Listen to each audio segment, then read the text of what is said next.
Bismillahirrahmanirrahim. Assalamualaikum warahmatullahi wabarakatuh. Alhamdulillahi rabbil alamin. Wassalatu wassalamu ala rasulillahil karim Sayyidina Muhammadin al-amin wa ala alihi wa sahbihi ajma'in wa ba'd. Faya ahbaballahi wa ahbaba rasulihi sallallahu alaihi wasallam, usi nafsi wa iyyakum bitaqwallahi faqad fazal muttaqun. فلا تموتن إلا وأنتم مسلمون. فقال تعالى يا أيها الذين آمنوا اتقوا الله حق تقاته ولا تموتن إلا وأنتم مسلمون. Saudara-saudariku, bersyukur pada Allah Subhanahu wa Ta'ala mengawali jumpa kita di kesempatan ini. Semoga seluruh kita semua dirahmati dan senantiasa berada dalam ridha dan maghfirah Allah Subhanahu wa Ta'ala. Kita juga senantiasa bermohon kepada Allah, semoga seluruh saudara-saudari kita yang berkehidupan sampai detik ini namun belum beriman, diberi kekuatan untuk mampu beriman dan bersyahadat sebelum wafat kembali kepada Allah. Pun demikian, semoga para pelaku maksiat diberikan kemampuan, kekuatan untuk bertaubat dan memperbaiki sisa amal kehidupan sehingga menjadi lebih berkualitas dan bernilai baik di sisi Allah Subhanahu wa Ta'ala. Mari kita lanjutkan pembahasan kita di pertemuan yang lalu demi menyiapkan perangkat terbaik, baik itu ilmu, kesiapan mental dan juga tenaga kita guna memaksimalkan ibadah di bulan Ramadan yang dalam hitungan hari ke depan insyaallah, dan semoga Allah Subhanahu wa Ta'ala menyampaikan kita kepada bulan dimaksud akan tiba di hadapan kita dalam waktu yang sangat dekat. Untuk itu kita akan menyambungkan pembahasan dari kurikulum Ramadan Nabi Sallallahu Alaihi Wasallam. Ada 5 pokok yang kemarin telah kita tampilkan.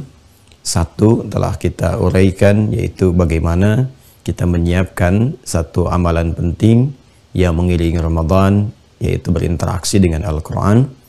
Dan ini menjadi amalan yang tak terpisahkan dengan Ramadan karena Nabi konsisten mengerjakannya. Bahkan para ulama pun menyebut Ramadan dengan Syahrul Quran, yaitu bulan Al-Quran. Segala kemuliaan yang terkait dengan Ramadan juga tidak dilepaskan dari keistimewaan yang melekat dari Al-Quran. Karena itulah kemudian kemarin kita belajar bagaimana menyiapkan cara berinteraksi dengan Al-Quran, baik dari cara pertama yaitu memperbanyak bacaan qiraat, kedua menyiapkan tema-tema pengkajian baik secara tematik ataupun bersurat, kemudian yang ketiga juga kita bisa menyiapkan optimalisasi dengan hafalan. Dan penting diingat, di bulan Ramadan kaidah dasarnya pahala itu berlipat.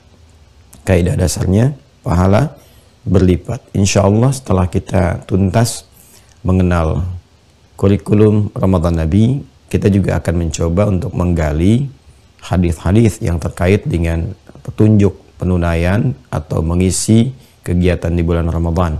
Nanti kita akan coba kumpulkan atau mungkin jadikan satu pembahasan. Kita biasanya yang paling populer nanti ada Kitabus Shaumnya Al-Imam Al-Bukhari, yang seringkali ditampilkan juga untuk persiapan menjalani ibadah di bulan Ramadan. Dan di antara inti pembahasan tentang Ramadan itu senantiasa menghadirkan motivasi pahala yang berlipat. Jadi tidak sama dengan hari-hari biasa. Jangan disamakan dengan hari biasa. Di bulan Sya'ban saja, seperti saya sampaikan, sahabat Ibnu Abbas radhiyallahu ta'ala anhuma memberikan kesan dari isyarat Quran surah ke-9 At-Taubah ayat 36 ketika Allah Subhanahu wa Ta'ala meminta kepada seluruh insan beriman agar memanfaatkan bulan Hurum. Bulan Hurum itu ada 4, ya 3 berurutan. Dzulqia'dah bulan 11, Dzulhijjah bulan 12, Al-Muharram bulan pertama. Yang keempat bulan Rajab. Ya, dengan tegas sekali Allah menyampaikan fala tadhlimu fihinna anfusakum. Maka jangan engkau sampai mencederai diri sendiri dengan berbuat maksiat, menzalimi diri dengan berbuat yang tak pantas di bulan-bulan hurum itu. Jadi ada latihan untuk introspeksi, latihan memperbaiki diri, dan tentunya ini cabangnya dua. Satu, meninggalkan maksiat, yang kedua memperbanyak taat. Karena meninggalkan salah satu itu artinya menaikkan lawannya. Jadi kalau meninggalkan yang salah dalam saat yang bersamaan berarti sedang menaikkan yang soleh.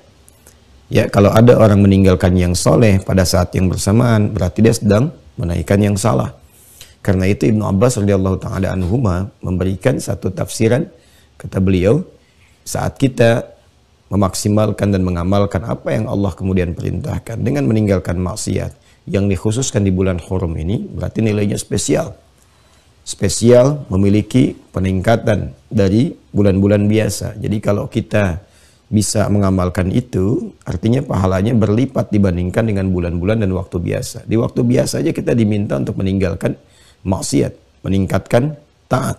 Maka ketika ada perintah khusus di waktu tertentu, ini menunjukkan ada pelipat gandaan pahala. Jadi kalau ada orang meninggalkan maksiat, itu diberikan pahala berlipat. Seperti orang mengerjakan taat pun di bulan itu, pahalanya berlipat. Rajab, satu dari yang 4 ini. Jadi bisa diilustrasikan, digambarkan, dicitrakan, dibayangkan oleh kita semua.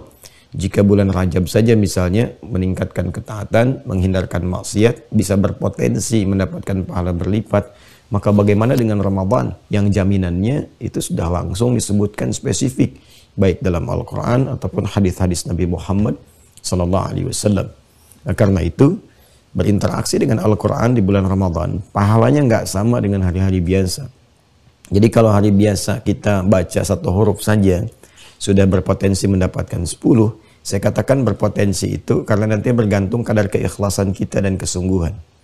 Jadi kalau serius kemudian ikhlas, itu ada potensi setiap hurufnya 10. Bisa mendapatkan 10 itu jangan dianggap biasa ya. Anda kalau misalnya berangkat ke tempat negeri orang lain yang jauh, ya kan, walaupun hanya punya $10 itu sangat berharga sekali, ya kan.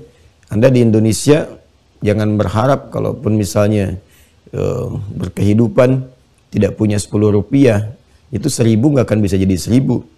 Ya, itu nilainya tinggi sekali, apalagi kalau hitungan akhirat, waktunya saja sudah berbeda. Sehari di akhirat sama dengan 1000 tahun di dunia. Itu batas standarnya. Ada yang 50.000 tahun. Fi yaumin kana miqdaruhu 50 alf sanah. Itu kan nanti tergantung itu kualitas-kualitasnya.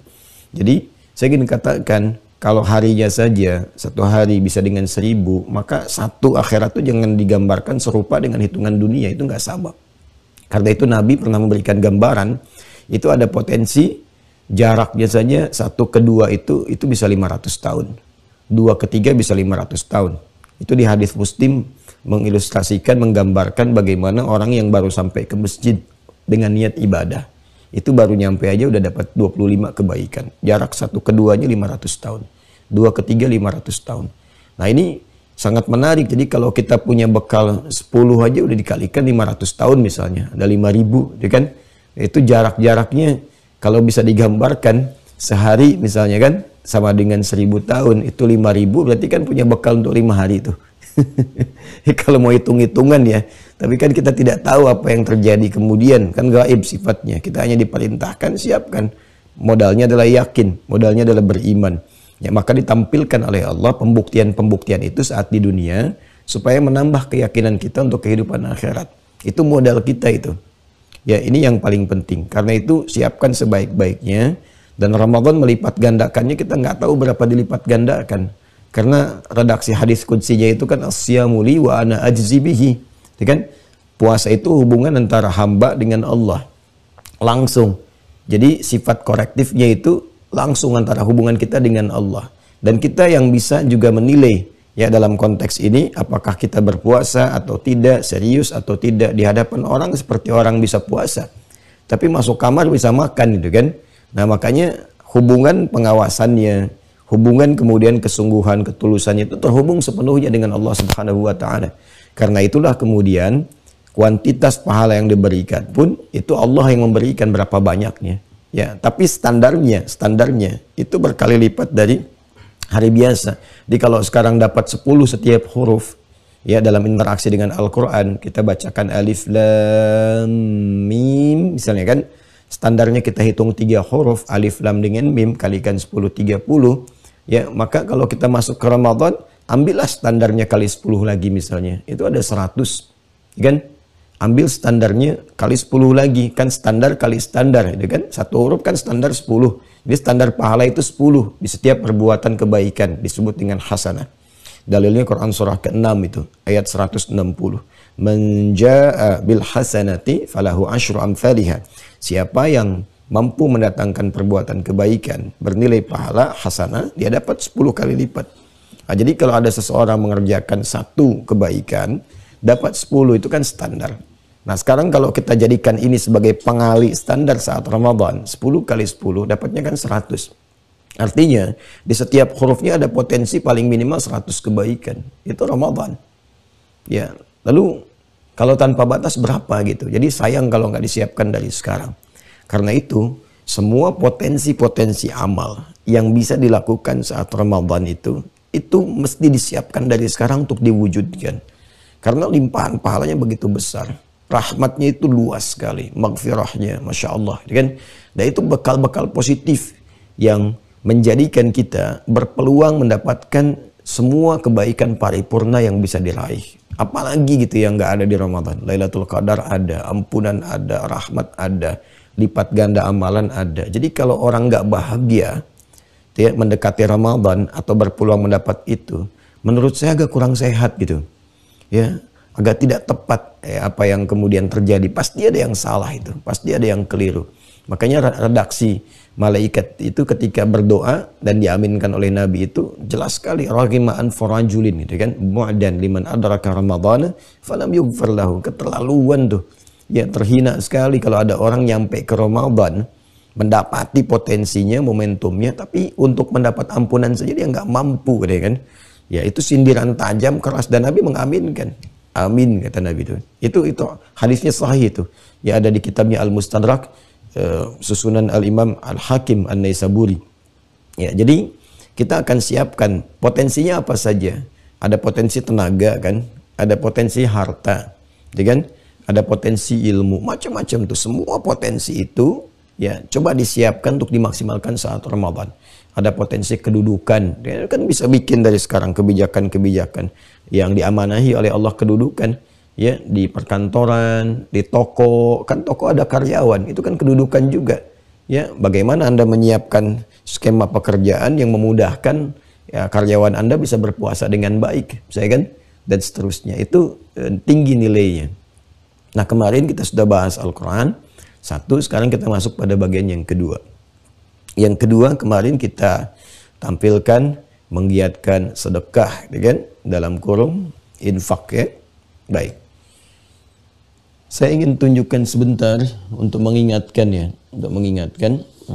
bahwa ini versi buku yang didapati oleh Anda, teman-teman yang terhubung di Mira, itu ada 2. Ya, sama ya. Ini tentang puasa yang makna ayat puasa. Ini kan dirangkum di sini. Jadi ada yang seperti ini, ada yang seperti ini. Ini covernya saja. Isinya sama. Ya, covernya isinya sama ya. Nah, jadi kalau nanti mendapati yang ini ataupun mendapati yang ini sama saja. Hanya yang saya tekankan mungkin penekanan halamannya agak berbeda. Ya, halamannya agak berbeda. Berbeda itu bukan jumlahnya, kertasnya tidak sama, bukan. Ya, sama saja isi dari awal sampai akhir. Hanya ternyata di versi yang ini ada bagian pembuka itu yang halamannya saya tuliskan dengan Romawi. Jadi kalau kemarin di sini saya masukkan misalnya halaman ke 15 sampai dengan 17 misalnya. Di sini nanti dicari padanannya itu masuk, ternyata masih masuk pembukaan pada halaman Romawi ya. Nah, jadi tinggal menyesuaikan. Kalau saya nanti sebutkan untuk pembahasan tinggal dibuka saja. Kalau nanti misalnya yang saya sebutkan halaman sekian loh kok nggak ditemukan, oh berarti saya pakai yang ini. Nanti tinggal Anda penyesuaikan di sini saja ya.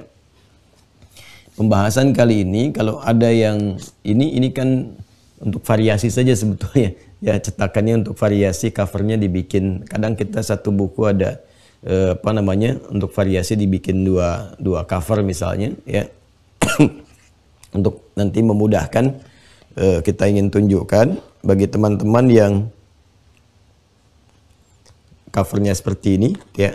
Nah, ini seperti saya sampaikan, ini ada di halaman 15 sampai dengan 17. Kemudian yang covernya ini ya, ini yang terbaru. Teman-teman bisa lihat, kita ini dulu ya, tampilkan dulu. Nah, ini di halaman 27 Romawi ya, yang ini ya. Ya. Baik. Itu yang saya ingin maksudkan, yang 5 poin kemarin. Tapi nanti detailnya Anda tetap harus ikut kepada apa yang saya sampaikan sekarang. Karena itu kan pembuka mukaddimah kepada inti kajian. Jadi nggak terlalu saya detailkan di dalamnya, hanya menyebutkan poin, diberikan keterangan sedikit saja untuk memudahkan bacaan. Nah, sekarang detailnya kita bahas. Karena itu saya jadikan bagian dari pegangan supaya jadi bacaan awal. Detailnya nanti diterangkan dalam taklim kali ini. Bismillahirrahmanirrahim. Baik, yang pertama saya ingin ingatkan bahwa di saat penjelasan mungkin saya masih ada batuk-batuk. Jadi mohon izin nanti kalau pas menjelaskan batuk, itu bukan bagian dari penjelasan. Itu jeda sebentar untuk mengondisikan suara. Baik ya, alhamdulillah tadi malam hampir hilang suara. Alhamdulillah sekarang mau ngaji ada lagi. Jadi dulu waktu di Kalimantan Timur itu betul-betul hilang. Alhamdulillah hilang maghrib. Taklimnya setelah maghrib. Jadi sebelum maghrib hilang. Kemudian pas adzan saya berdoa. Itu masih ingat tuh. Terus kemudian kita pegang. Terus yang melihat di faidah dan fadilah Quran surah ke-26 itu. Ya, Quran surah Asy-Syu'ara di ayat 80. Itu yang diantara doa Nabi Ibrahim. Wa idza maridtu fahuwa yashfin. Kalau aku sakit pasti Allah sembuhkan gitu kan. Nah, itu bisa salah satunya teman-teman amalkan dengan cara yang benar, dengan keyakinan yang baik, dengan tawakal kepada Allah, itu sambil dipegang bagian yang sakit misalnya. Wa idza maridtu fahuwa yashfin. Kalau aku sakit pasti Allah sembuhkan, pasti Allah sembuhkan. Itu Masya Allah, begitu pas sampai masjid langsung diminta jadi imam lagi. Jadi imam. Alhamdulillah itu muncul lagi suaranya. Muncul suara. Setelah itu taklim, suara udah baik gitu kan sampai selesai taklim. Begitu selesai taklim, hilang lagi. Hilang lagi, besoknya baru ada lagi. Jadi alhamdulillah betapa Allah itu mengatur sedemikian rupa supaya memberikan maslahat yang terbaik itu untuk kita itu. Ya kan? Jadi begitu selesai taklim, kan orang nggak ada kesempatan tanya lagi kan, karena suara udah habis. Jadi di jalan nggak banyak ditanya, istirahat, besok ada lagi. Alhamdulillah, sekarang kita mulai kondisikan, jadi apa yang ada kita syukuri. Semoga Allah membimbing taklim kita di kesempatan kali ini, sehingga dapat disampaikan dengan baik, dipahami dengan baik, dan diamalkan sebaik mungkin yang bisa kita lakukan. Infak. Ya. Bismillah. Ya kan? Infak. Saya langsung mengambil katanya saja, teman-teman sekalian. Al-infaq. Ya. Supaya menyatukan pemahaman. Ya, kemarin saya pernah tegaskan ya, beda antara sedekah, ya kan? Ingat baik-baik. Sedekah dengan infak. Bila disebutkan sedekah, itu nama umum. Ingat ya, nama umum mencakup semua jenis kebaikan yang dapat dilakukan. Ya, yang dapat dilakukan. Jadi semua jenis kebaikan, mau sifatnya ritual seperti sholat misalnya, ibadah harta, zakat, bahkan misalnya dengan sifat-sifat atau ekspresi tertentu sepanjang baik disebut sedekah. Ya, dalam bahasa Arab itu disebutkan kullu ma'rufin sedekah. Semua jenis kebaikan yang dapat diekspresikan atau dapat dikeluarkan itu disebutnya sedekah. Karena itu senyum pun itu bagian sedekah. Ya. Ya, basmatuka atau tabassumuka 'inda wajhi akhika sedekah. Kan Nabi kan menyampaikan senyummu itu yang memberikan ketentraman, kebaikan, kenyamanan kepada temanmu itu juga sedekah, punya nilai kebaikan. Ingat ya, tidak berdiri sendiri, senyum itu sedekah, tidak berdiri sendiri, tapi senyum yang menjadikan orang nyaman dengan senyuman itu. Jadi kalau Anda senyum orang merasa tersindir, nah itu tidak menjadi sedekah. Jelas ya? Nah, kalau misalnya tersenyum tapi menjadikan orang tidak merasa nyaman dengan senyuman itu, nah, dengan maksud tertentu, ya itu kan kembali kepada niat-niatnya. Itu tidak menjadi nilai sedekah. Nah, infak itu bagian dari sedekah. Tapi tidak semua sedekah itu mesti berwujud infak. Ingat ya? Baik. Nah, di bahasa Indonesia itu ada sedekah gitu kan? Ya, sedekah. Biasanya kalau sudah masuk ke bahasa Indonesia itu sudah ada spesifik gitu, ada semacam penekanan maknanya yang agak berbeda dengan asalnya, walaupun nanti ada keterkaitan satu dengan yang lainnya. Ya, baik. Infak dari kata anfaqa yunfiqu. Anfaqa yunfiqu. Dulu pernah juga saya uraikan ketika saya membahas tentang nifak gitu, penyakit nifak, munafik, dan saya juga pernah mengulas sedikit tentang infak, korelasi dari kata akarnya nun, fa dengan qaf, ya, bila mendapatkan pertambahan alif, nafaqa, ini negatif seperti ini, bila mendapatkan pertambahan hamzah di depan, anfaqa yunfiqu, itu nilainya menjadi positif, kan? Jadi positif. Jadi cara untuk membuat jalan, kan? Dalam rangka mendekat kepada Allah Subhanahu wa taala untuk mendapatkan karunia-karunia yang sifatnya berlimpah. Ya, masih ingat ya, nanti lihat putar kembali video-video yang dulu, dan saya juga memberikan gambaran kedalaman maknanya sampai ketemu juga makna terowongan disebut dengan nafak. Ya, di terowongan itu dalam bahasa Arab disebut dengan nafak. Ya, membelah, melubangi sesuatu sehingga mendapati jalan, ya, menuju akses tertentu yang berlangsung dengan cepat, ya kan?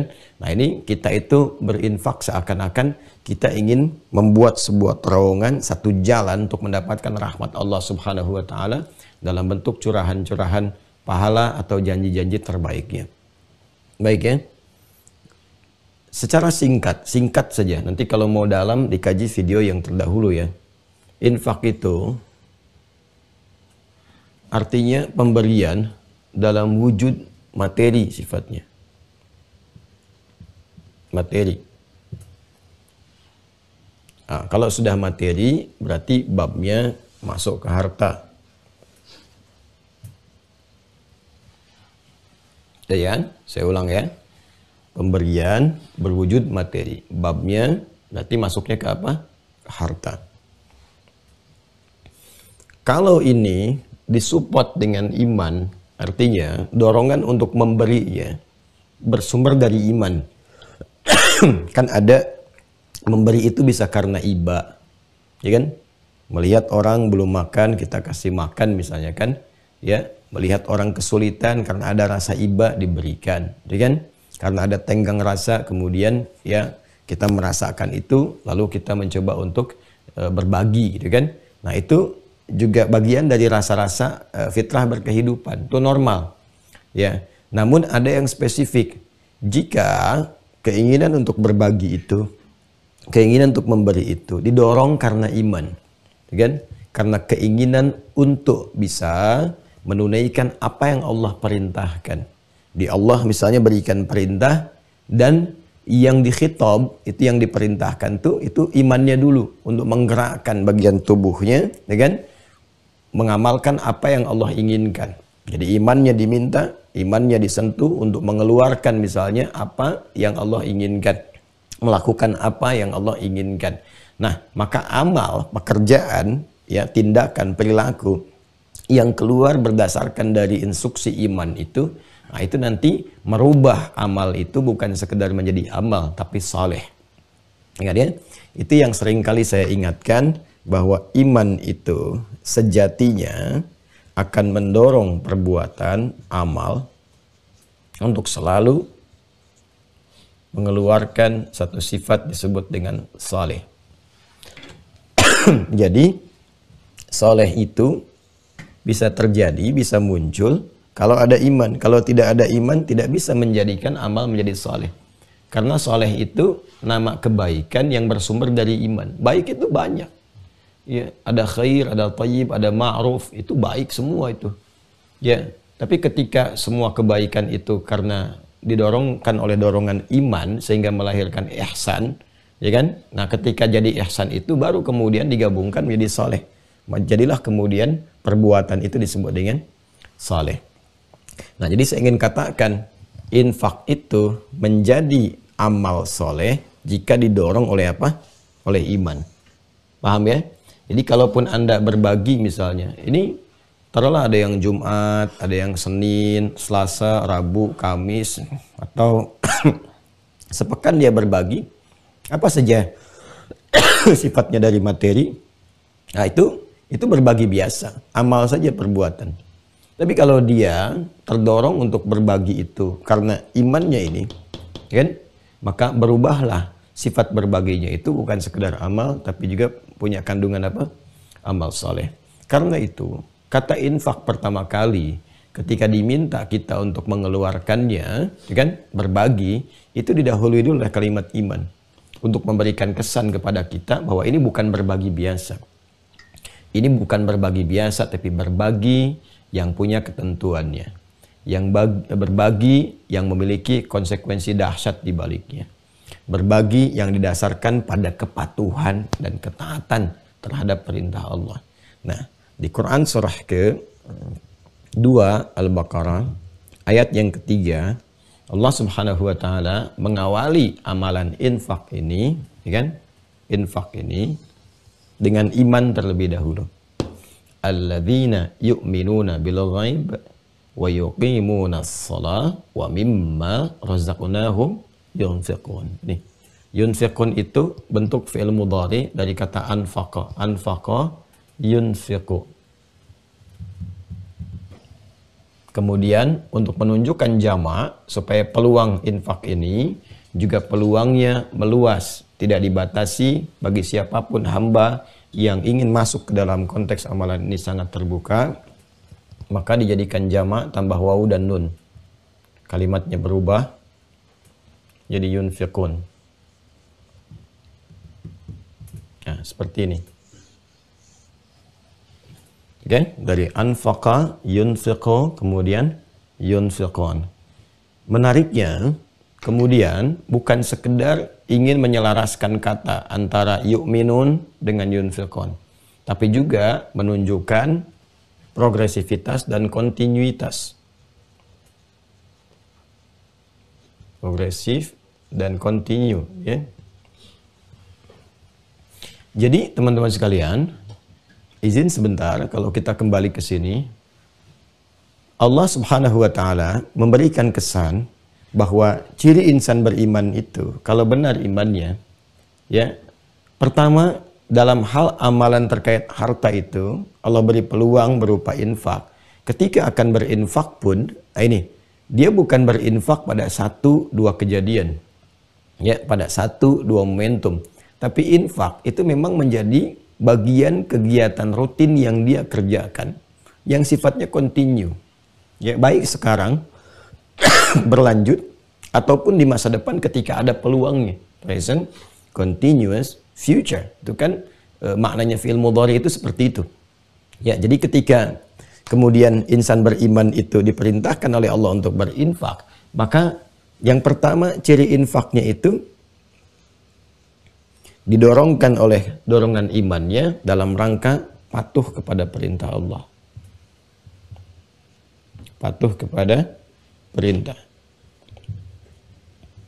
Jadi saya infak ini ya bukan karena harus saya berbagi begitu saja, bukan, tapi karena Allah perintahkan. Karena diperintahkan saya kerjakan. Nah, itulah amal saleh. Jelas ya? Dasarnya itu. Yang kedua, memiliki sifat keberlanjutan, terencana dan berlanjut.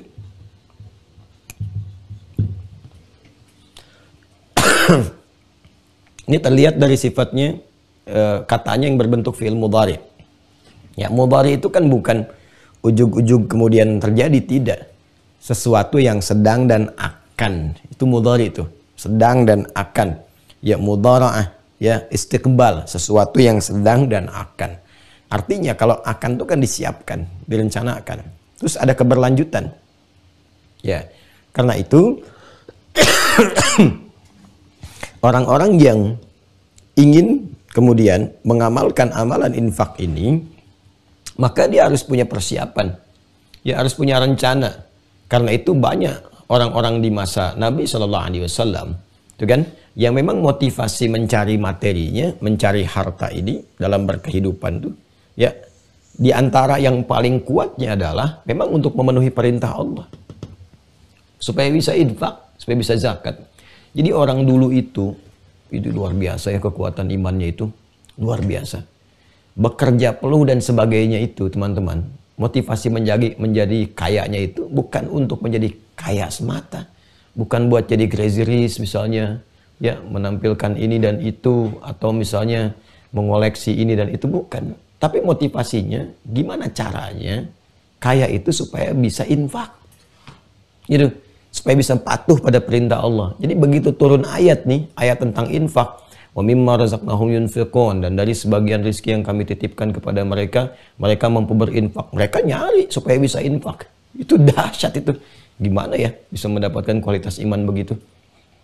Ya, jadi kaya itu biasa. Saya udah izin batuk tadi ya. Jadi kaya itu biasa.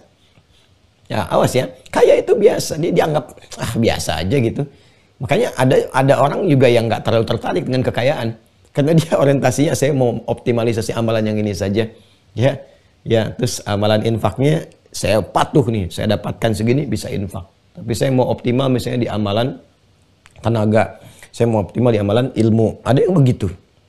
Ya, tapi ketika ayat turun, semua itu minimal pengen mewujudkan berapapun yang bisa kemudian dikeluarkan. Itu dahsyatnya itu.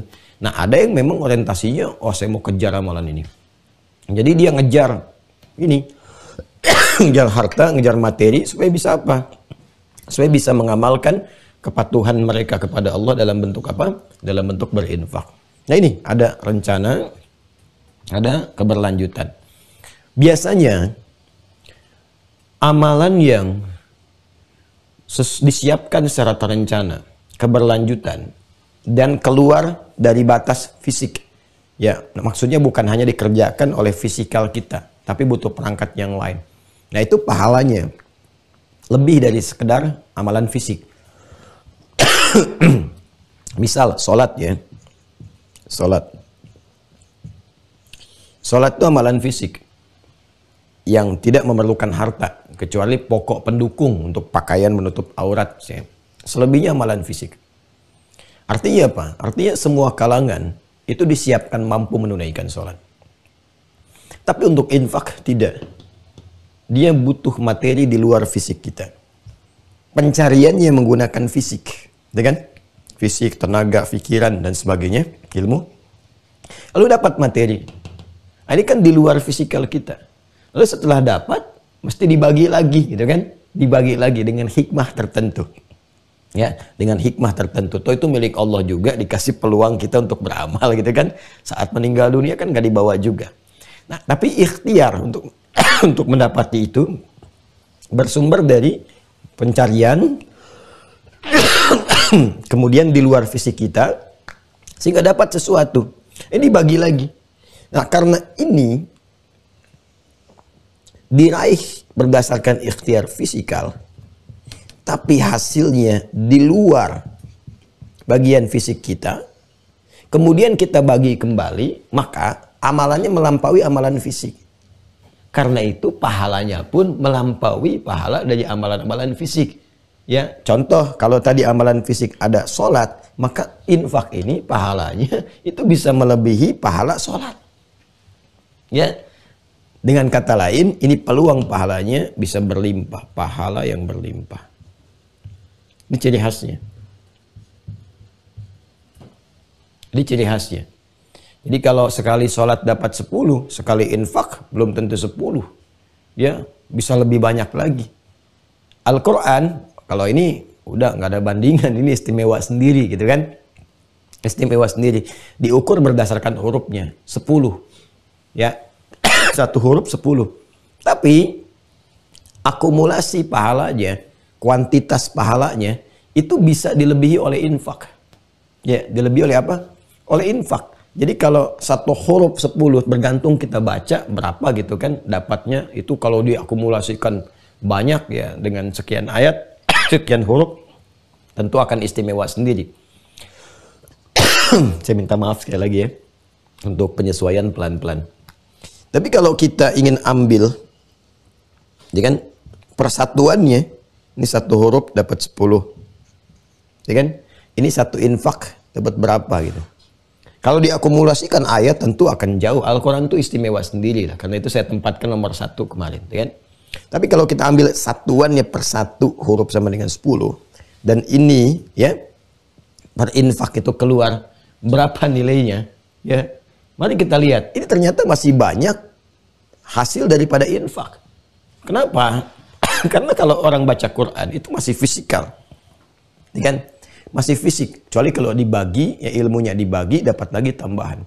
Tapi harta itu di luar fisik, sekali lagi di luar fisik. Karena itu dapat tambahan lagi. Ya, berapa nilainya? Itu yang disebutkan di Quran surah ke-2 Al-Baqarah ayat 261.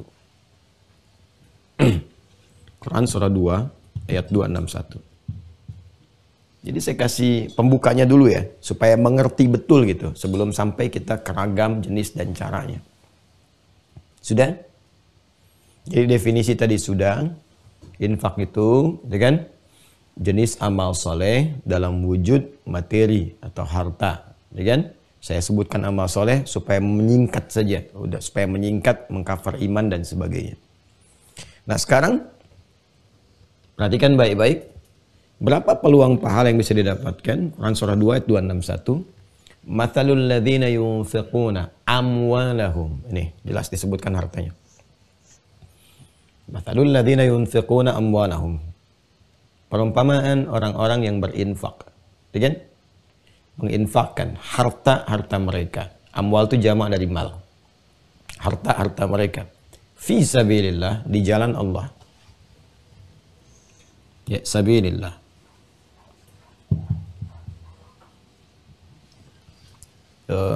Saya minum sebentar ya, supaya kita bisa menekan sedikit biar batuknya nggak terlalu sering. Bismillah.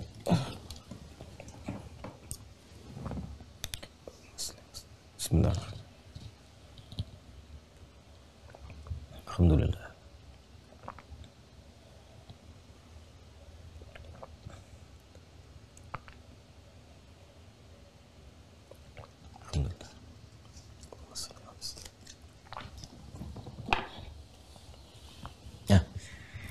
Alhamdulillah, akhirnya bisa juga minum saat kajian.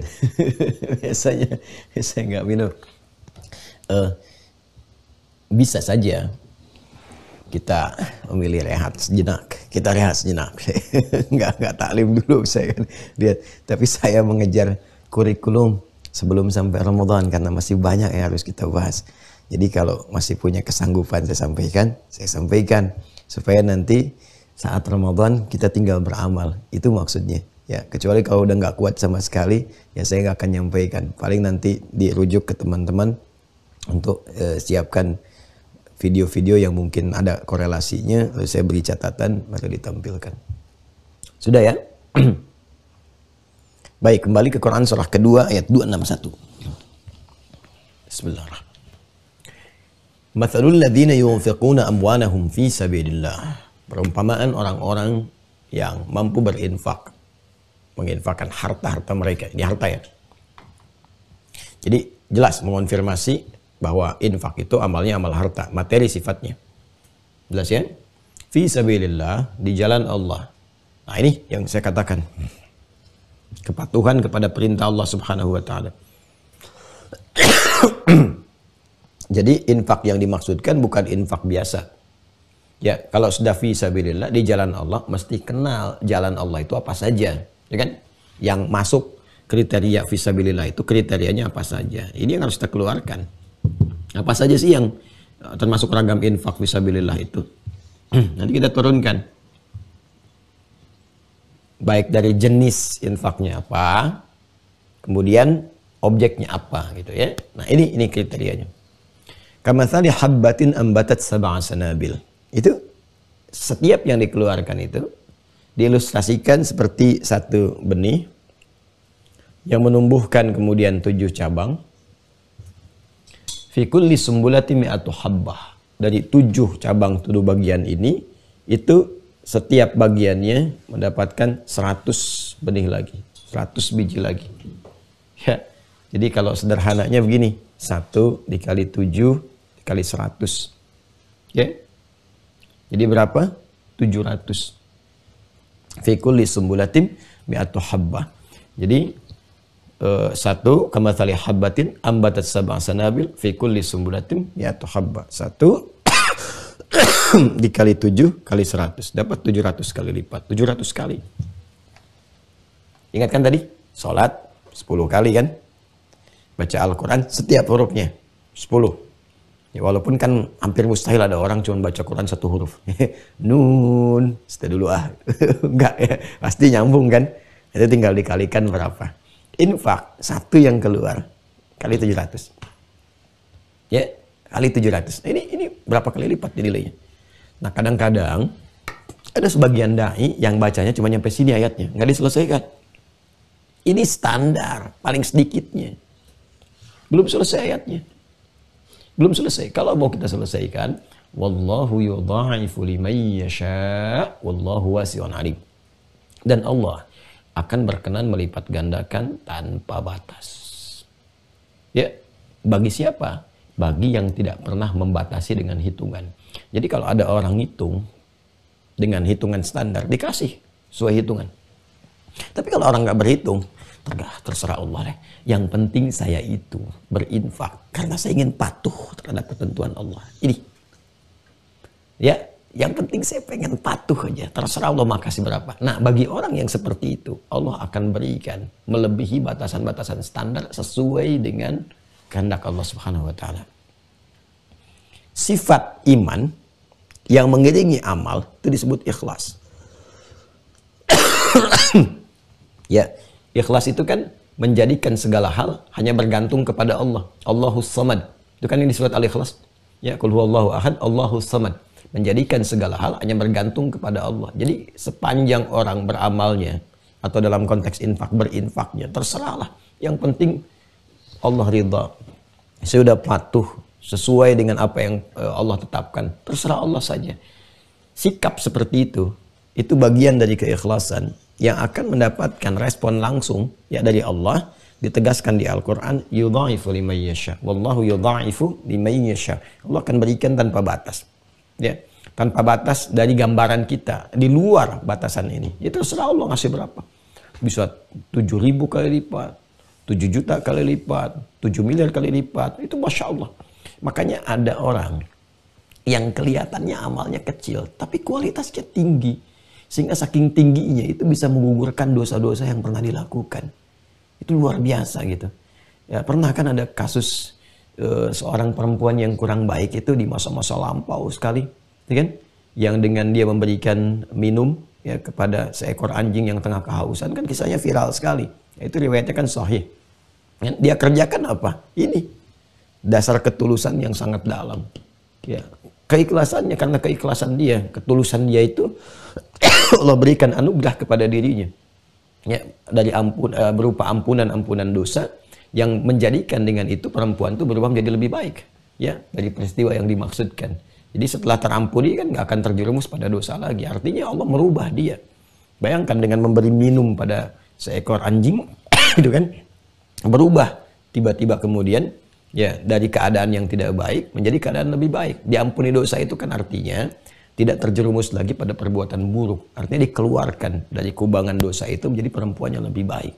Itu mahal sekali gitu. Ya mahal. Ya, karena itu amalan-amalan itu kuncinya ada di sini. Ya, di iman. Dan iman itu tempatnya kan di mana? Di qalbu. Qalbu itu hanya mengeluarkan satu amalan berupa niat. Karena itu Nabi menegaskan dari sejak awal, innamal a'malu Niat. Semua pekerjaan itu bergantung kepada niatnya. Niat itu ini. Jadi walaupun kelihatan kecil, tapi kalau kualitasnya tinggi, itu bisa mengguncang arsy dan dahsyat hasilnya. Ya kan?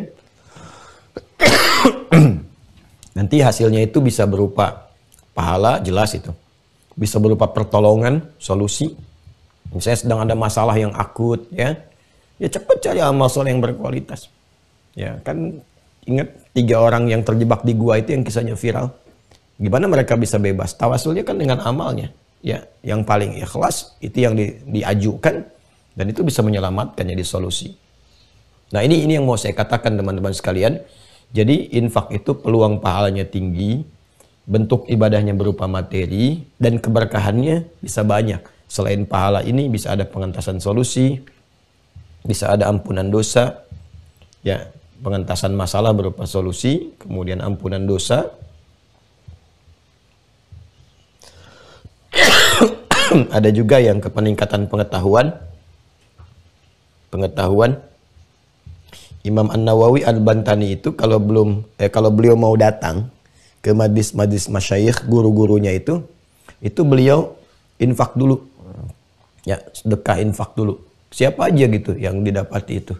Tujuannya apa? Ketika dikonfirmasi ditanyakan, beliau mengatakan, saya tidak ingin kehilangan keberkahan dari ilmu yang guru sampaikan itu, ya, dan tujuan utamanya dari keberkahan yang tidak ingin hilang itu, tidak ingin melihat aib apapun yang melekat kepada guru. Oh, ini dahsyat luar biasa.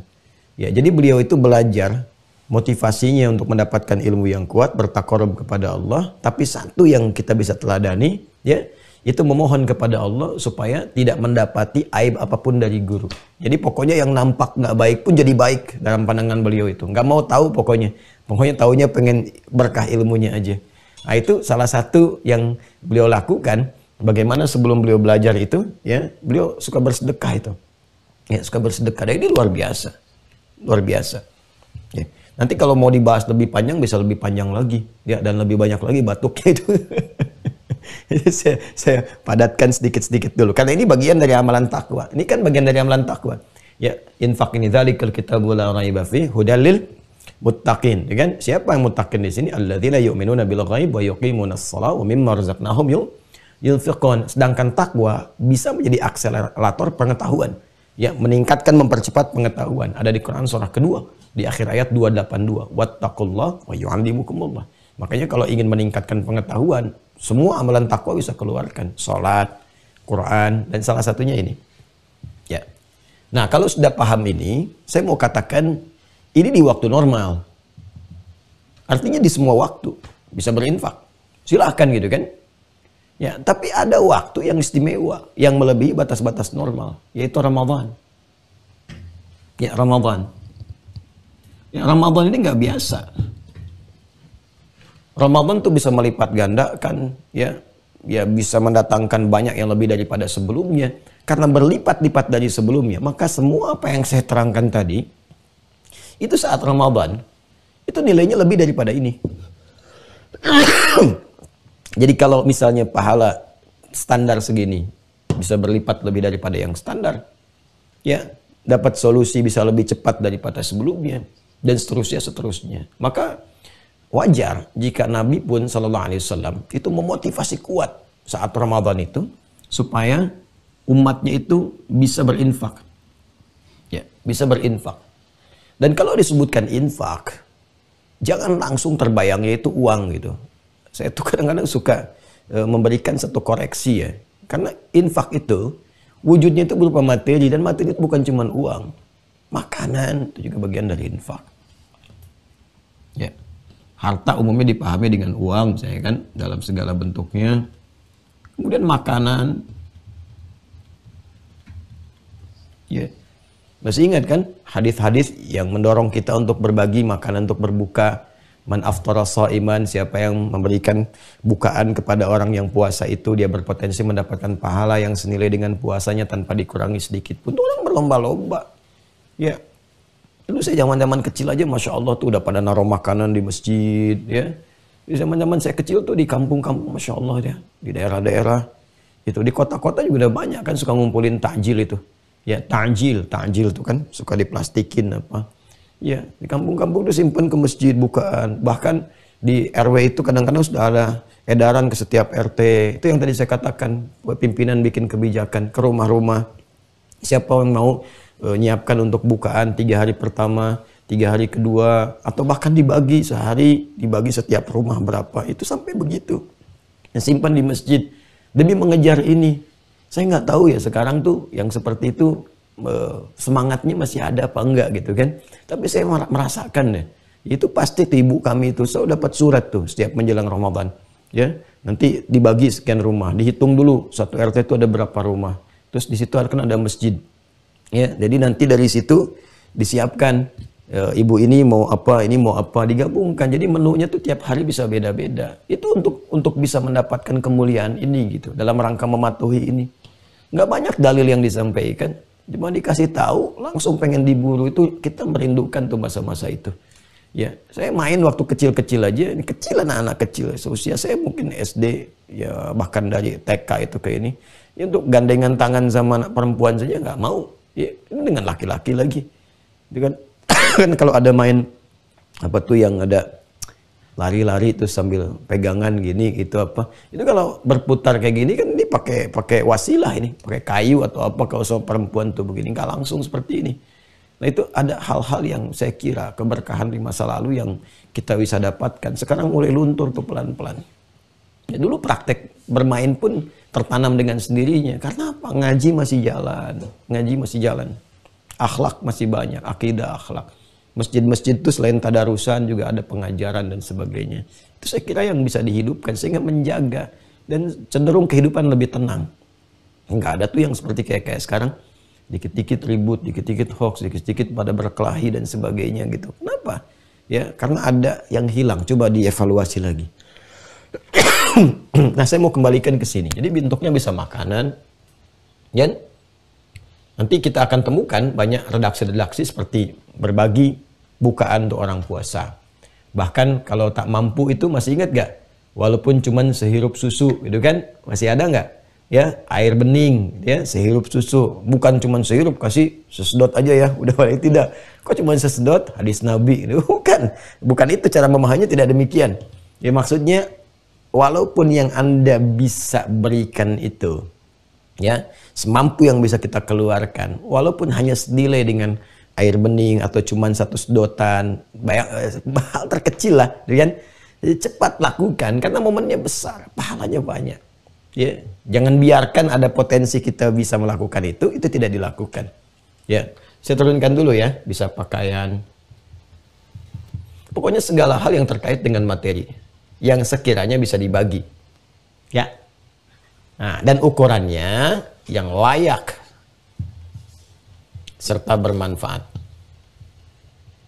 Layak dan bermanfaat. Nah, ini yang dimaksud di Quran surah kedua dari ayat 267 itu sampai 269. Sampai dapat hikmahnya. Ya. Wala tayammamul khabitha minhu tunfiqun walastum biakhidhihi illa an tughmidu fihi. Jangan sampai kamu itu berinfak dengan benda, dengan harta, dengan materi yang tidak layak. Jangankan kamu beri, kamu lihat aja sudah nggak suka. Jadi Anda udah nggak suka lihat makanannya. Ya, oh ini coba udah nggak enak nih, kasih aja satpam depan. Jangan begitu ya, Anda aja nggak mau, nggak suka, masa kasih orang? Ini kan ngelihat pakaian sudah lusuh, sudah kumel, sudah dekil gitu kan. Ya, tiba-tiba Anda mau kasih orang, nggak boleh yang seperti itu. Cari yang berkualitas, yang bagus, yang baik. Nah, jadi lengkap sekali.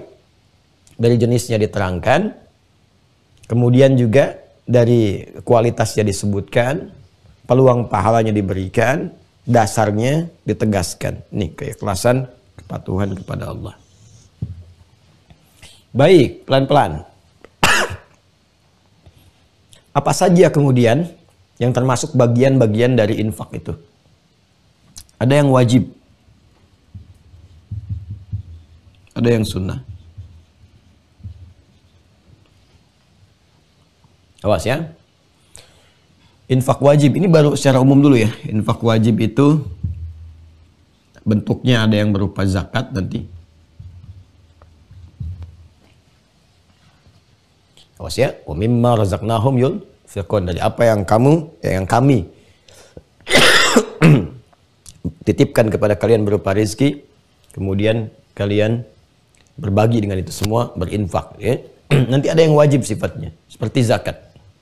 Ya, zakat itu masuk dalam kategori amal soleh terkait dengan harta. Ingat ya, kalau sudah harta berarti nama umumnya infak. Kalau nama amalan secara umumnya disebut sedekah. Karena itu pun zakat saat dikeluarkan disebut sedekah untuk menunjuk nama umum. Ya, nanti di Quran surah 9 ayat ke-60. Tapi sifat nanti masuknya ke sini, ya, masuknya ke infak. Sifatnya adalah wajib. Zakat mal. Ini satu dalilnya yang masih di surat At-Taubah, khudz min amwalihim shadaqah, kan ambil dari harta mereka itu, kan sebagai pembuktian keimanan untuk berbuat baik dalam berkehidupan. Lalu dikeluarkan kepada 8 golongan itu, ya, di Quran surah ke-9 dikeluarkan pada 8 golongan, Quran surah 9 ayat ke-60. Kemudian yang kedua, infak wajib itu ada infak di keluarga, infak suami terhadap istri, yang disingkat dengan nafkah itu. Nafkah itu singkatan dari infak. Ya, karena redaksi Qur'annya menggunakan infak. Quran surah ke-4 ayat 34.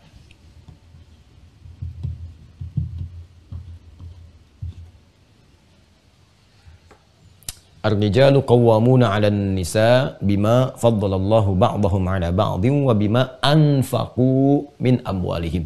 Ya kan? Lelaki itu, ya kan, dijadikan oleh Allah Subhanahu wa taala sebagai pemimpin, pengayom, pelindung, penyayang di keluarganya, dan semua diberikan perangkatnya masing-masing, kata Allah. Untuk laki-laki, untuk suami diberikan perangkat tertentu untuk memimpin, dan juga diberikan perangkat untuk mencari nafkah supaya bisa memberikan ini kewajiban materi kepada istri dan keluarganya. Baiknya, ini yang sifatnya wajib, dahulukan, diutamakan. Kemudian misalnya yang sunnah, turunkan lagi ya, banyak sekali nanti nih. Ada yang 5 golongan utama. 5 golongan utama. Awas, ini dimunculkan dulu ya. Sekarang saya detilkan sedikit supaya nanti saat Ramadan kita nggak tanya-tanya lagi. Dan nggak banyak digali lagi. 5 golongan ini ada di Quran surah kedua ayat 215.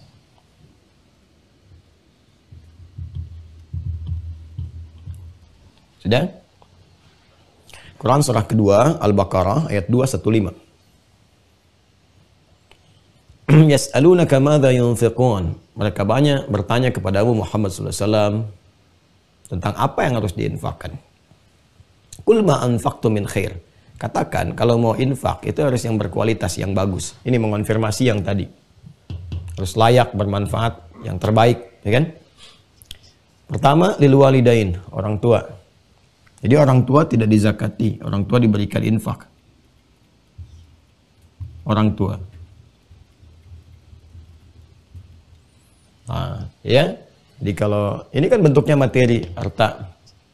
Punya apa, berbagi, berikan misalnya kendaraan, berikan misalnya ya fasilitas handphone atau apa yang disenangi, atau minimal makanan misalnya, atau kirim pakaian dan sebagainya. Itu bagian dari kepatuhan. Dan lakukan ini karena Allah perintahkan. Itu aja. Ya, pokoknya kalau semua dikerjakan karena Allah, hati lebih lapang, tidak ada kecewa, nanti berkah turun semua. Tapi kalau kita berikan misalnya hanya karena atas dasar ini itu, nanti banyak kecewanya.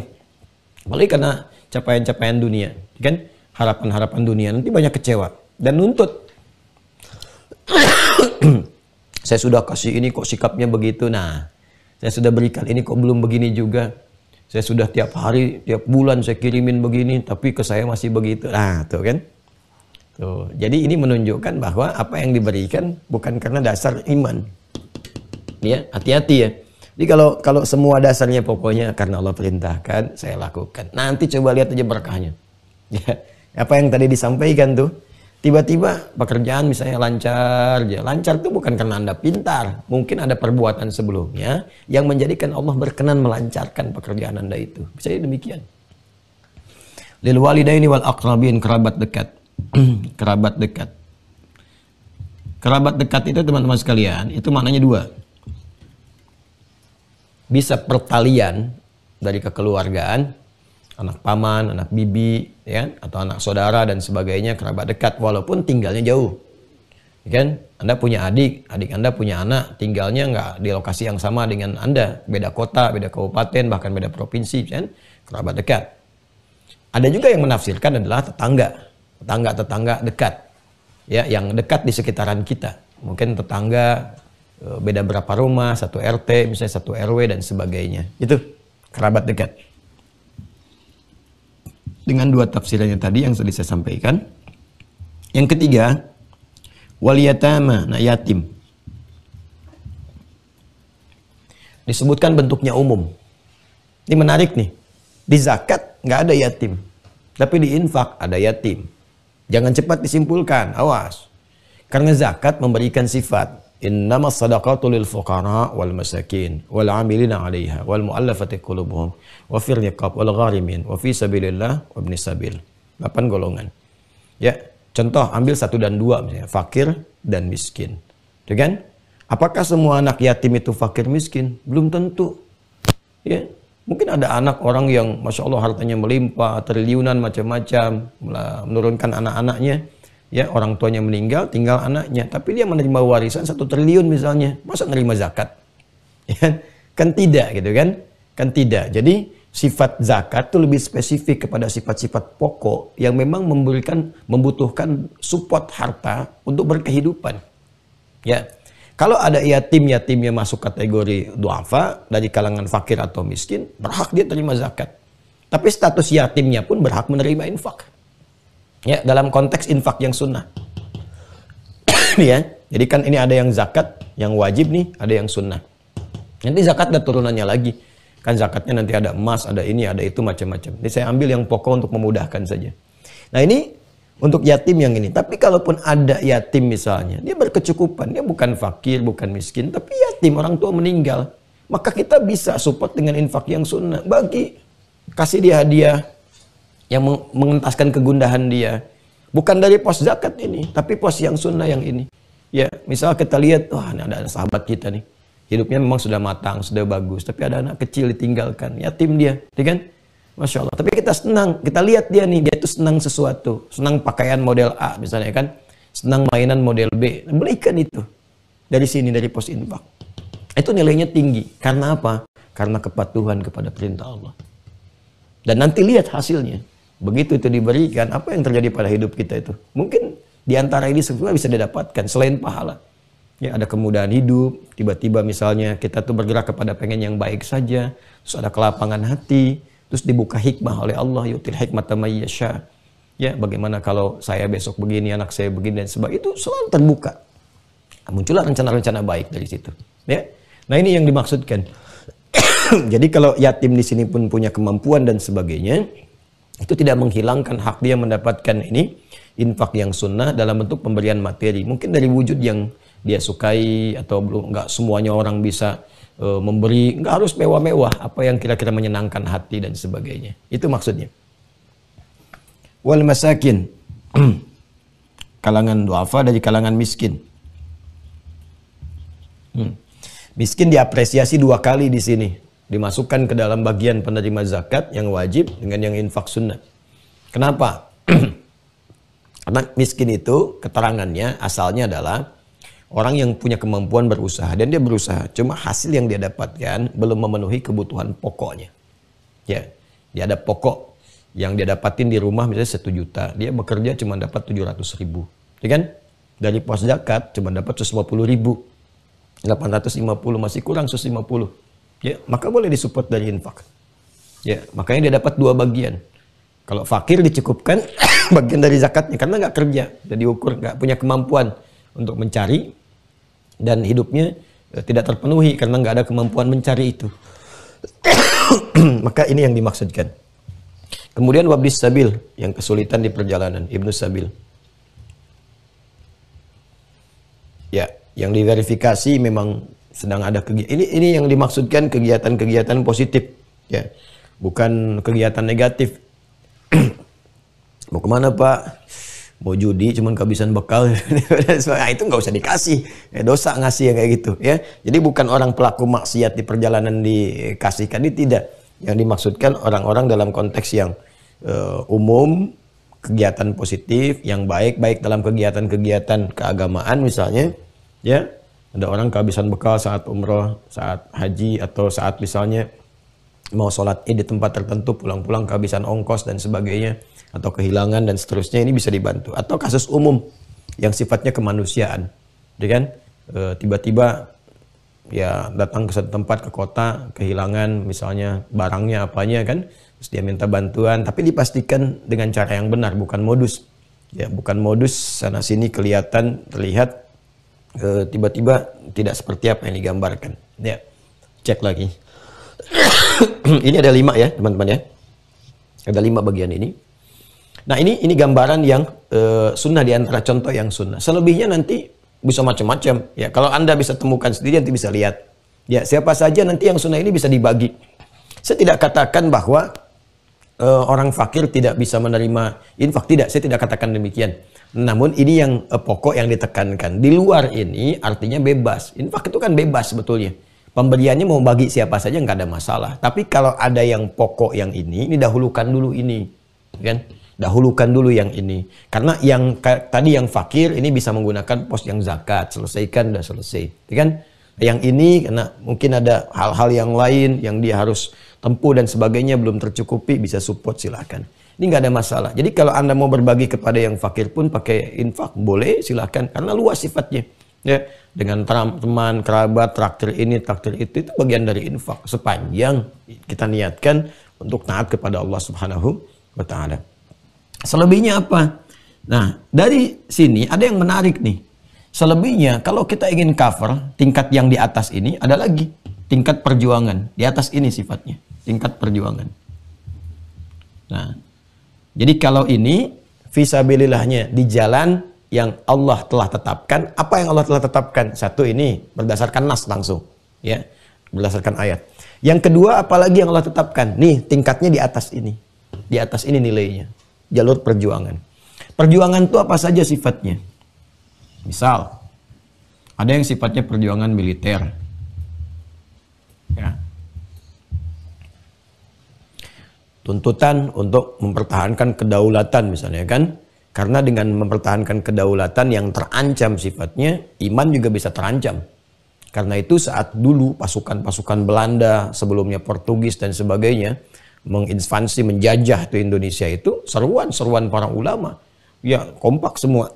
Berjihad dan sebagainya, bikin resolusi dan seterusnya.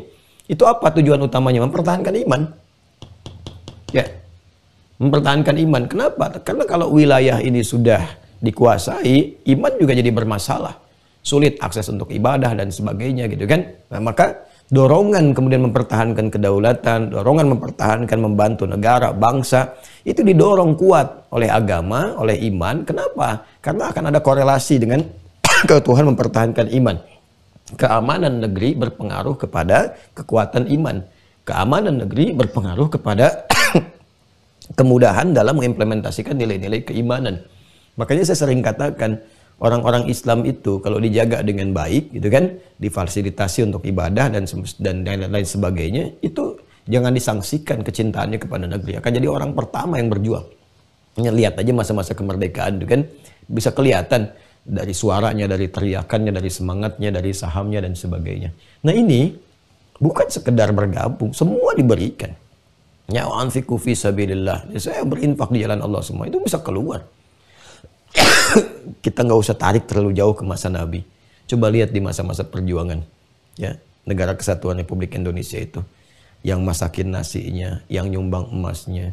Siapa yang menyumbangkan kemudian banyak emas? Ya, bukan hanya terkait dengan Monas misalnya, tapi juga terkait dengan pesawat Indonesia pertama, supaya kita punya pesawat, punya kapal terbang. Siapa? Ya, saudara-saudari kita yang dari Aceh. Siapa mereka? Siapa mereka? Mereka insan-insan beriman yang begitu kemudian dengan tulusnya, luar biasanya, Masya Allah gitu kan, dia keluarkan sekian supaya dapat tuh negara, supaya bangga negara itu punya satu ketahanan, kekuatan dan sebagainya. Itu sudah di masa-masa awal kemerdekaan, tarik sebelumnya lagi. Ya, ada yang nyiapin makanan, yang jual perhiasan, yang ini, yang itu, semua disupportkan. Untuk apa? Untuk ini. Ya. Support perjuangan atas dasar apa? Taat patuh kepada Allah. Taat patuh. Ya, kiai ini keluar, kiai itu keluar, ini semua macam-macam. Jadi kalau harta itu bagi orang beriman itu kecil lah. Jangankan harta, untuk berjuang fisabilillah itu jiwa aja dikeluarkan. Jangankan harta gitu kan, jiwa aja diberikan. Apalagi ya cuma harta-harta yang demikian. Maka tingkatnya besar. Ada tingkatnya besar. Nah, kemudian ada perjuangan pengetahuan. Yang ini ilmu. Nilainya setara dengan ini jika memang ada keterkaitan, ya kan? Dan yang kedua, bahkan kalau ini nggak ada tuntutannya, ini naik statusnya. Itu berdasarkan Quran surah ke-9 ayat 122. Kalau ini banyak sekali nih. Kalau yang ini di Al-Anfal ada, yang sebelumnya ada, nanti masuk At-Taubah ada lagi gitu kan. Di Ali Imran juga ada. Di Al-Baqarah juga ada. Ini banyak kalau itu. Ilmu ini spesifik Quran surah 9 ayat 22.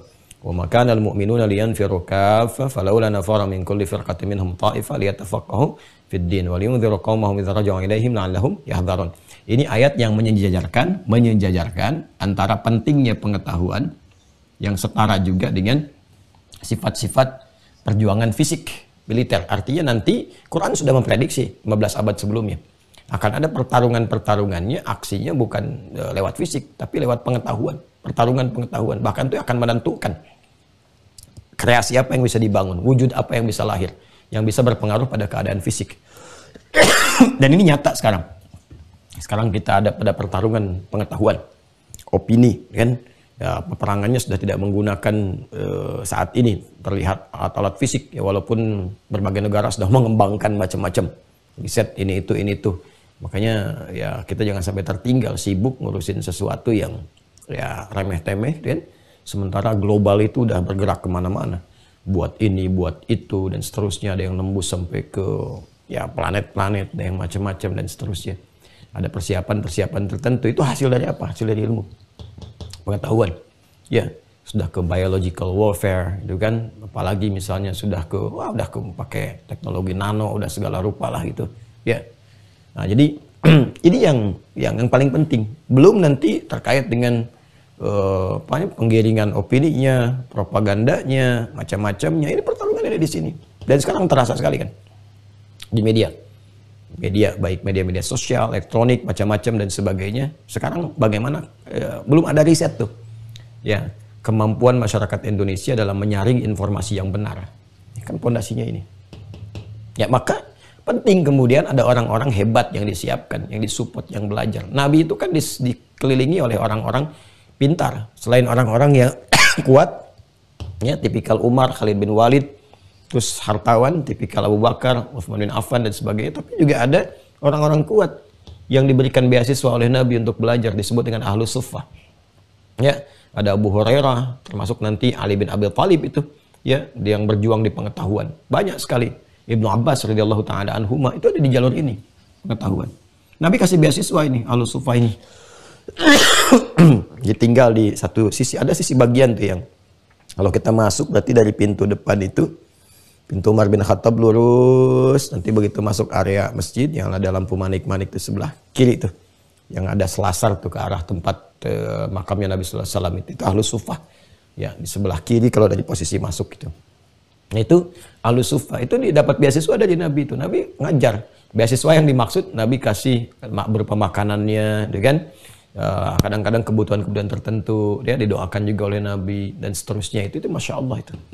Nah, ini bisa kita support dalam bentuk apa sekarang? Ya, sekarang banyak. Misalnya ada pesantren, ada madrasah, kan?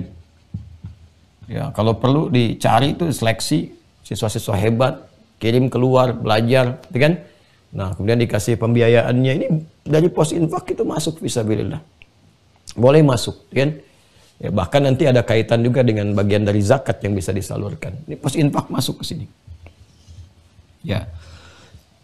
Jadi ini gambarannya teman-teman sekalian yang bisa dihadirkan.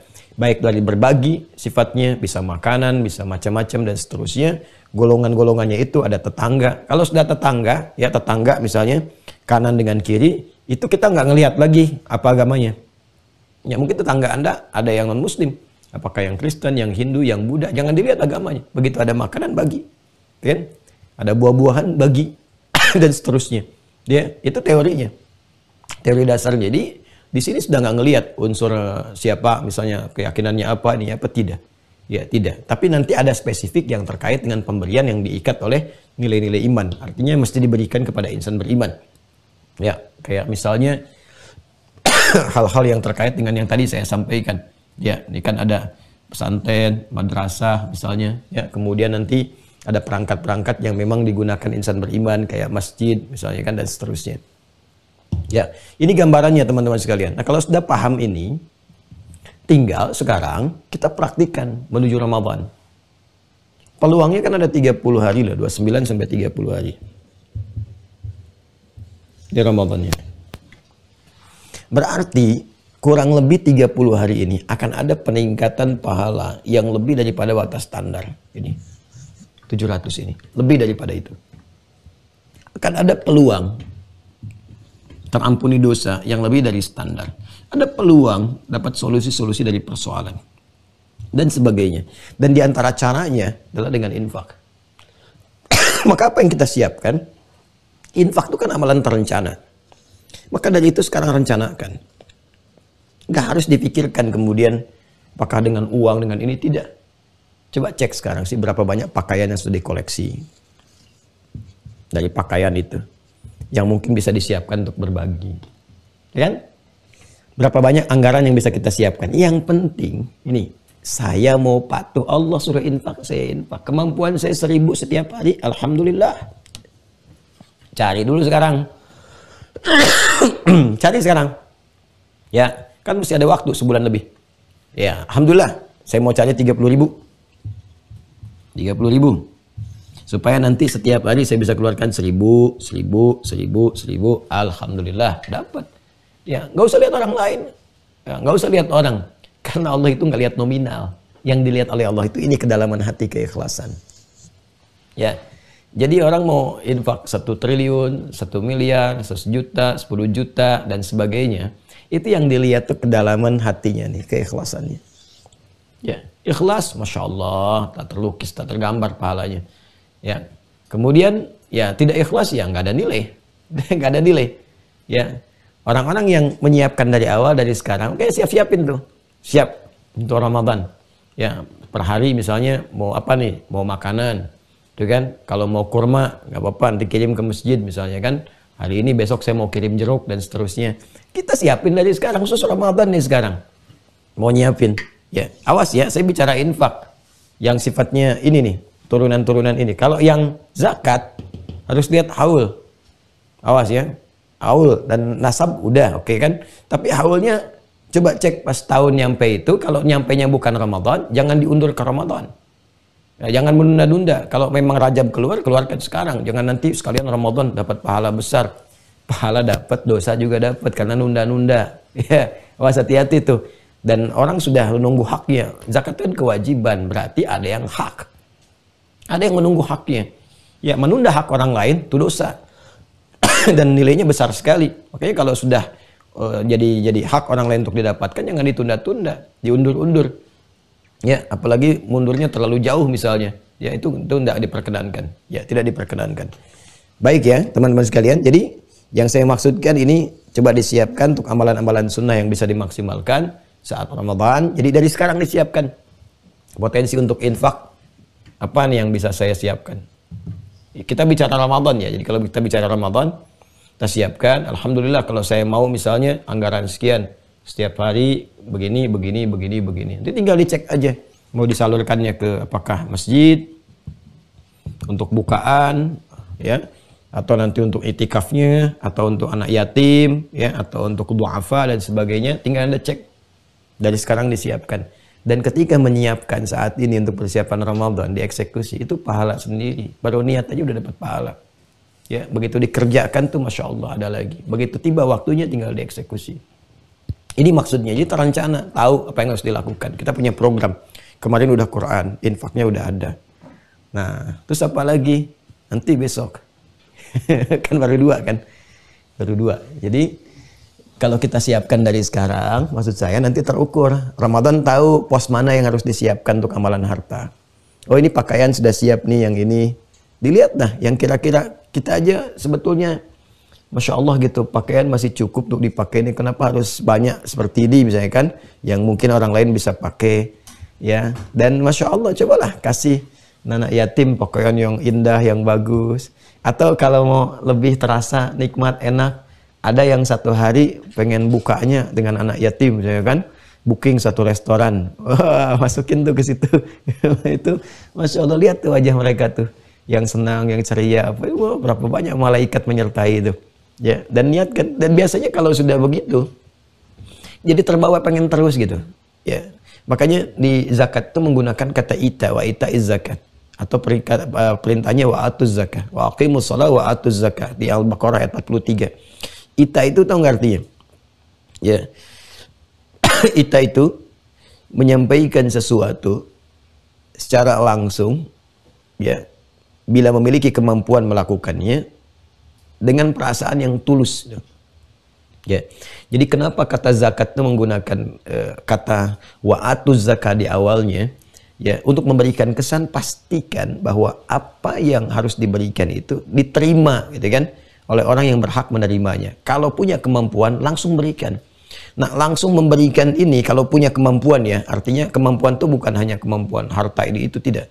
Tapi mungkin kita bisa datangi, karena nanti saat Anda berikan langsung, ada interaksi, itu yang mahal gitu. Interaksi dengan orang menerima itu yang mahal sekali. Tiba kemudian dia mengatakan, oh, terima kasih Bu, Masya Allah Pak, terima kasih, mudah-mudahan rezekinya lancar ya, disehatkan selalu. Nah itu yang mahal tuh.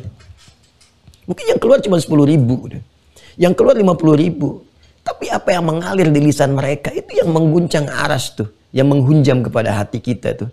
Ya tiba-tiba kita berjalan tuh bisa termenung sendiri, sepersekian detik kita tuh diam gitu. Terus nengok ke belakang, gimana mereka melihat gembira, bahagia, kadang-kadang keluar air mata, kadang-kadang nangis, dan sebagainya. Bagi Anda mungkin sedikit, bagi kita mungkin ya pulsa untuk 10 hari selesai. Tapi kalimat itu yang mahal, karena itu redaksinya menggunakan wa itaiz zakah. Ini kan, tapi lakukan dengan tulus, ya, bukan untuk bikin konten atau apa, atau untuk bikin publikasi media sosial, tidak, ya.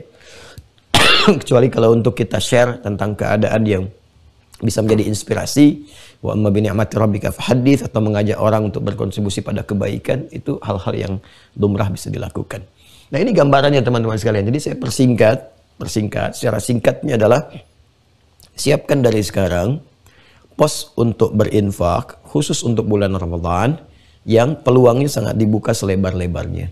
Ya, bentuknya bisa berupa materi, ya, nanti objeknya bisa banyak seperti yang telah diterangkan, dan kuncinya satu, lakukan itu semua demi menaati Allah dan Rasul-Nya. Maka keikhlasan akan hadir dengan sendirinya. Ya, saya kira itu yang dibahas di pertemuan kali ini.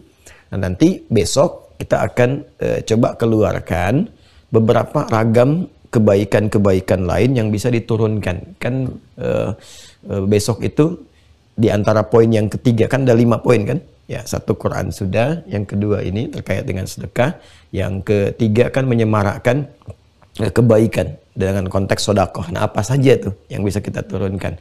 Kalau sudah saya jelaskan, nanti tinggal dibikin tabelnya 1, 2, 3, 4. Nah, jadi itulah jadi kurikulum, jadi menu. Ya, tinggal optimalisasinya 4 dengan 5. 4-nya nanti tinggal banyak berdoa. Nanti doanya bisa dimulai sejak sebelum masuk Ramadan. Nanti kita turunkan doanya. Ya, dan yang kelimanya tinggal evaluasi diri. Nanti muhasabahnya seperti apa? Ada muhasabah siang, ada muhasabah malam. Ya, jadi kurang lebih seperti itu yang bisa diurai di kesempatan kali ini. Yang pertama, saya harus menyampaikan ucapan terima kasih kepada seluruh yang terhubung di kesempatan subuh menjelang pagi kali ini, seraya mendoakan semoga kita semua senantiasa dijaga oleh Allah Subhanahu wa taala dalam kebaikan. Yang kedua, tentunya saya harus berminta maaf, sekalipun sudah saya minta izin di awal, tapi tetap juga harus bisa minta maaf di pertengahan ini, karena tadi dalam beberapa sela-sela saya menerangkan banyak terselingi dengan batuk. Alhamdulillah, mudah-mudahan tidak juga mengurangi perhatian teman-teman untuk bisa menyimpulkan apa yang diterangkan supaya bisa ditangkap dengan baik. Kemudian yang ketiga, saya ingin menyampaikan bahwa jika ilmu sudah didapatkan, itu ada tuntutan untuk mengamalkan. Jadi artinya kalau dapat apapun yang Allah anugerahkan berupa pengetahuan, cepat siapkan untuk mengeksekusi. Kemarin kita belajar tentang Quran, siapkan dari sekarang supaya mental kita siap berinteraksi dengan Al-Quran. Karena beda hisab antara orang berilmu, telah mendapatkan pengetahuan, dengan yang belum berilmu. Ya, kalau orang belum berilmu dia bisa berkata, saya belum tahu ya Allah, dibuka filenya memang belum tahu, bisa ringan hisabnya. Tapi kalau sudah tahu, itu dikecam. Ya, dikecam nanti, ada kecaman-kecaman. Karena itu kita berusaha semaksimal mungkin. Apapun yang bisa kita lakukan. Termasuk dengan infak ini, kita berusaha sebaik-baiknya untuk menata apa yang bisa kita lakukan. Tapi harus cerdas.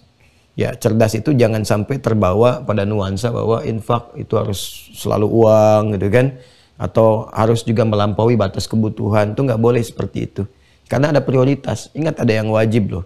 Ya, jangan sampai apa yang pokok di dalam rumah itu belum terpenuhi, kemudian kita memberikan keluar sehingga menjadikan apa yang di rumah itu menjadi sulit misalnya. Itu pun tidak tepat. Ya, itu pun tidak tepat. Jadi ada skema-skema infak yang baik yang kita insya Allah bisa perdalam nanti saat sesi dialog. Ya, jadi kalau ada kebutuhan pokok, maka infaknya ke dalam. Nah itu nilai Ramadan juga tinggi. Ya, makanya misalnya menyiapkan menu, ini yang kadang jarang disadari. Menyiapkan menu yang bagus supaya semua anggota keluarga bagus puasanya, senang ibadahnya. Ini termasuk amalan ini juga. Termasuk amalan ini. Jadi jangan sampai keluar istimewa, ke dalam nggak maksimal. Ya, insya Allah para ibu senang ini kalau ada pembahasan demikian persiapan Ramadan, gitu kan? Jadi kreasi yang disiapkan saat Ramadan bisa lebih banyak.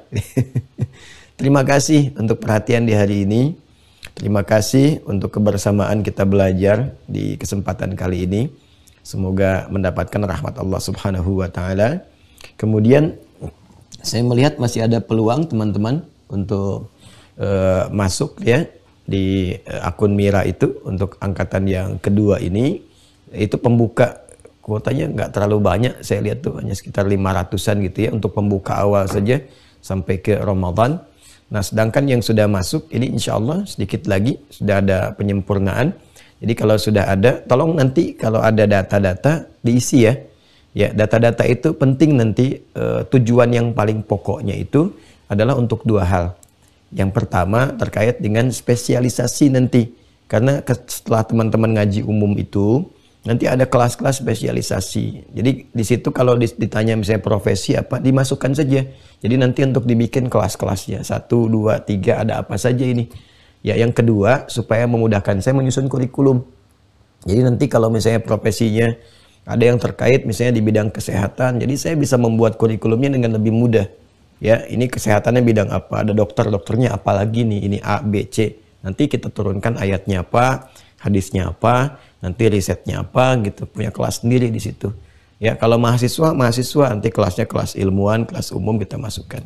Kalau ibu rumah tangga, nanti kurikulumnya juga khusus, spesifik di bidangnya masing-masing. Ya, itu yang saya maksudkan. Jadi kalau sudah selesai, tempat beres, ini selesai juga nanti kajiannya untuk Mira bisa per spesialisasi.